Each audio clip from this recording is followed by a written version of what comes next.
18வது மக்களவையின் முதல் கூட்டத்தொடர் இன்று தொடங்கி அடுத்த மாதம் 3ஆம் தேதி வரை நடைபெற உள்ளது. அண்மையில் 7 கட்டங்களாக நடைபெற்ற மக்களவைத் தேர்தலில் வெற்றி பெற்று பாஜக தலைமையிலான தேசிய ஜனநாயக கூட்டணி ஆட்சியை தக்கவைத்தது. பிரதமராக தொடர்ந்து 3வது முறையாக மோடி கடந்த மாதம் 9ஆம் தேதி பதவியேற்றார். இந்நிலையில் 18வது மக்களவையின் முதல் கூட்டத்தொடர் இன்று தொடங்கி அடுத்த மாதம் 3ஆம் தேதி வரை நடைபெற உள்ளது. இதேபோல் மாநிலங்களவையின் 264வது அமர்வு வரும் 27ஆம் தேதி தொடங்கி அடுத்த மாதம் 3 வரை நடைபெற இருக்கிறது. வரும் 27ஆம் தேதி இரு அவைகளின் கூட்டத்தில் குடியரசுத் தலைவர் உரையாற்ற உள்ளார்.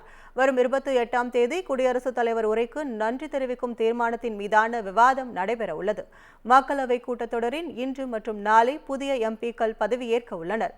மக்களவை இடைக்கால தலைவர் பத்ருஹரி மக்தாப் முன்னிலையில் எம்பிக்கள் பதவியேற்பு நடைபெற உள்ளது. மக்களவையில் பிரதமர் மோடி, மத்திய அமைச்சர்கள் உட்பட 280 புதிய எம்பிக்கள் இன்று பதவியேற்கின்றனர். காலை 11 மணிக்கு கூட்டத்தொடர் தொடங்கியதும் முதல் நபராக பிரதமர் மோடி பொறுப்பேற்க உள்ளார். முதல் நாளை தொடர்ந்து மீதமுள்ள 264 எம்பிக்களுக்கு நாளை பதவியேற்பு நிகழ்ச்சி நடைபெறுகிறது. திமுக கூட்டணியின் 40 எம்பிக்களும் நாளை பகல் 1 மணி முதல் 3 மணி வரை பதவியேற்க நேரம் ஒதுக்கப்பட்டுள்ளது.